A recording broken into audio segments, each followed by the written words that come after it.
नमस्कार, live cities के night bulletin दिन भर बिहार में आपका स्वागत है। खबरों की शुरुआत करेंगे, लेकिन उससे पहले एक नजर डालते हैं आज की सुर्खियों पर। छठ पर्व यूनेस्को वर्ल्ड हेरिटेज लिस्ट में होगा शामिल। मुख्यमंत्री नीतीश कुमार ने गोपालगंज को दी सौगात। बिहार कांग्रेस प्रदेश अध्यक्ष और जेडीयू विधायक का भारी विरोध। उपराष्ट्रपति का बिहार दौरा, मां चामुंडा मंदिर में की विशेष पूजा। तेजस्वी ने सीएम नीतीश को बताया भ्रष्टाचार के धृतराष्ट्र। वीआईपी प्रमुख मुकेश सहनी का बड़ा बयान, सीट बंटवारा जल्द। गिरिराज का ओवैसी पर हमला, मुसलमानों को भड़काया जा रहा। फ्लाइट को वाराणसी डायवर्ट करने पर पटना एयरपोर्ट पर बवाल। बिहार में दुर्गा पूजा को लेकर 127 थाने हाई अलर्ट पर। बिहार में 28 सितंबर से 2 अक्टूबर तक होगी भारी बारिश। अब खबरें विस्तार से। प्रधानमंत्री नरेंद्र मोदी ने रेडियो कार्यक्रम मन की बात के 126वें एपिसोड में देशवासियों को संबोधित करते हुए छठ महापर्व को वैश्विक पहचान दिलाने के प्रयासों का जिक्र किया। उन्होंने कहा कि भारत सरकार इस महापर्व को यूनेस्को की अमूर्त सांस्कृतिक विरासत सूची में शामिल कराने के लिए काम कर रही है। पीएम मोदी ने बताया कि अगर छठ पूजा यूनेस्को की सूची में शामिल हो जाती है तो पूरी दुनिया इसके महत्व और भव्यता को महसूस कर सकेगी। प्रधानमंत्री ने छठ पूजा की विशेषता बताते हुए कहा कि यह पर्व सूर्य देव को समर्पित है। छठ न केवल देश के विभिन्न हिस्सों में मनाया जाता है, बल्कि इसकी भव्यता और पवित्रता दुनिया भर में महसूस की जाती है। उन्होंने कहा कि इसमें हम डूबते और उगते सूर्य को अर्घ देते हैं और उनकी पूजा करते हैं। यह महापर्व हमारे जीवन में संयम, श्रद्धा और आध्यात्मिकता का संदेश देता है।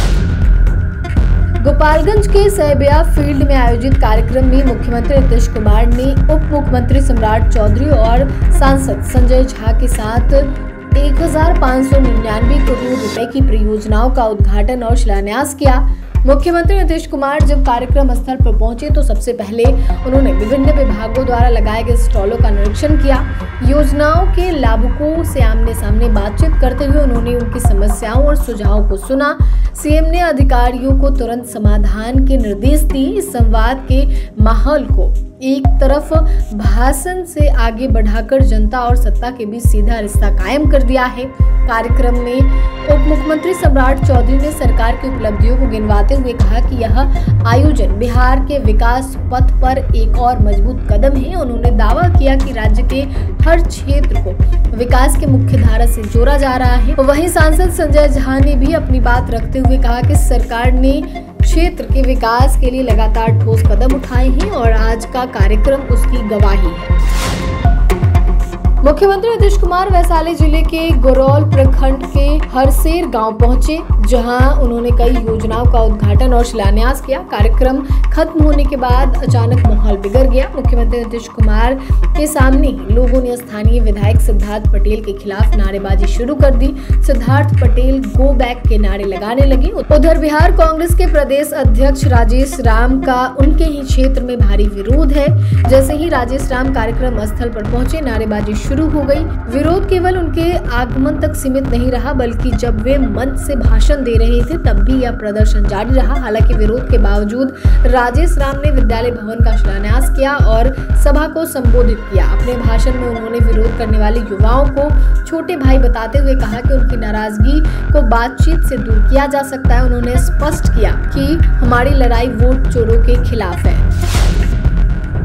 उपराष्ट्रपति सीपी राधाकृष्णन बिहार दौरे पर हैं। सबसे पहले उपराष्ट्रपति पटना के बापू सभागार में आयोजित उन्मेषा इंटरनेशनल लिटरेचर के फेस्टिवल में तीसरे संस्करण के समापन सत्र में बतौर मुख्य अतिथि शामिल हुए। यहाँ उपराष्ट्रपति का राज्यपाल और मंत्री ने स्वागत किया। इस दौरान तमिलनाडु में हुई भगदड़ की 39 लोगों की मौत को लेकर 1 मिनट का मौन रखा गया। पटना में आयोजित इस कार्यक्रम में बिहार के राज्यपाल आरिफ मोहम्मद खान, पर्यटन मंत्री राजू सिंह, साहित्य अकेडमी के अध्यक्ष माधव कौशिक और भारत सरकार के संस्कृत मंत्रालय के सचिव विवेक अग्रवाल भी विशेष अतिथि के रूप में मौजूद रहे। साथ ही सीपी राधाकृष्णन आज मुजफ्फरपुर के कटरा स्थित शक्तिपीठ मां चामुंडा मंदिर पहुंचे और करीब 25 मिनट तक विधिवत पूजा अर्चना की। मध्य प्रदेश के उज्जैन से आए विद्वान आचार्य ने पूरे विधि विधान से माता की पूजा कराई। पूजा के दौरान बिहार के डिप्टी सीएम विजय सिन्हा और केंद्रीय जल शक्ति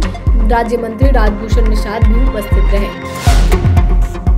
अपने सरकारी आवास एक पोलो रोड में पत्रकारों से बातचीत में तेजस्वी यादव ने कहा कि ऐसा विभाग बचा नहीं जहां घोटाला नहीं है। इस पर मुख्यमंत्री को सामने आकर जवाब देना चाहिए। नेता प्रतिपक्ष ने कहा कि जेडीयू भाजपा से अधिक बिहार के भ्रष्ट अधिकारी डरे हुए हैं। खासकर डीके गिरोह के छत्र छाया में काम कर रहे अधिकारी अधिक चिंतित हैं। इन्हीं अधिकारियों ने पिछली बार विपक्ष को सत्ता में आने से रोका था, लेकिन इस बार जनता सतर्क और सचेत है। महागठबंधन सरकार बनाने पर ऐसे भ्रष्ट अधिकारियों की खैर नहीं है। तेजस्वी ने कहा कि इंजीनियर के यहाँ करोड़ों की संपत्ति मिल रही है, लेकिन कोई कार्रवाई नहीं हो रही है। अधिकारी मंत्री अपने बेटे बेटी नाते रिश्तेदार के नाम पर देश दुनिया में निवेश कर रहे हैं। सबकी सूची मेरे पास है, जिसका जिक्र आने वाले दिनों में खुलासा किया जाएगा।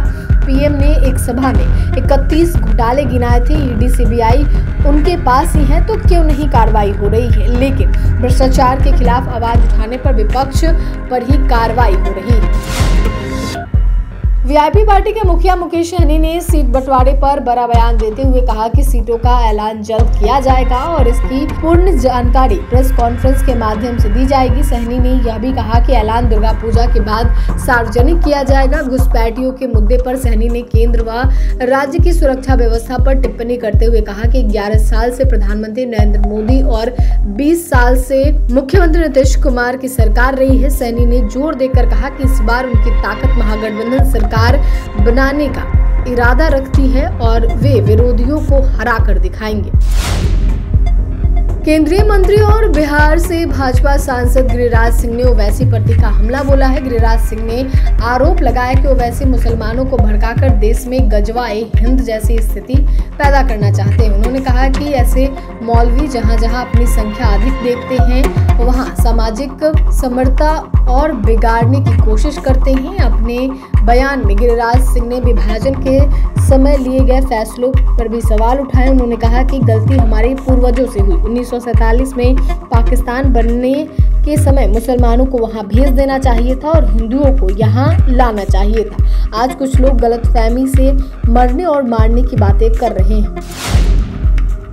पटना एयरपोर्ट पर भारी हंगामा देखने को मिला है। दरअसल दिल्ली से पटना आने वाले इंडिगो एयरलाइंस की फ्लाइट को अचानक वाराणसी डाइवर्ट कर दिया गया। इस फ्लाइट में पटना के लगभग 140 यात्री सवार थे। जानकारी के मुताबिक उपराष्ट्रपति सीपी राधाकृष्णन का कार्यक्रम पटना में होने के कारण एयरपोर्ट पर सुरक्षा और पार्किंग की पर्याप्त जगह नहीं मिल सकी। इसी वजह से एयर ट्रैफिक कंट्रोल ने फ्लाइट को वाराणसी भेज दिया।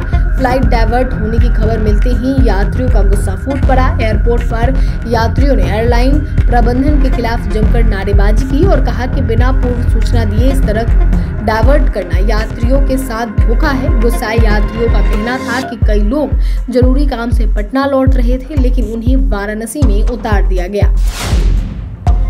बिहार में दुर्गा पूजा के दौरान सुरक्षा को लेकर बिहार पुलिस ने व्यापक व्यवस्था की है। साथ ही थानों को निर्देश दिया गया है कि हर हाल में सुरक्षा मानकों का पालन हो। भीड़ भाड़ वाले इलाकों में अतिरिक्त पुलिस बल तैनात रहेंगे। संवेदनशील स्थानों पर सीसीटीवी कैमरे से निगरानी की जाएगी। ग्रामीण इलाकों में बड़ी संख्या में लोग पूजा पंडाल देखने आते हैं। ऐसे में पुलिस ने छिनतई, छेड़खानी और लूट जैसी घटनाओं को रोकने के लिए विशेष गश्ती बढ़ाने का फैसला लिया है। विसर्जन जुलूस के रूट पर दूसरे समुदाय के धार्मिक स्थलों के पास मजिस्ट्रेट की तैनाती भी रहेगी ताकि किसी तरह का विवाद न हो।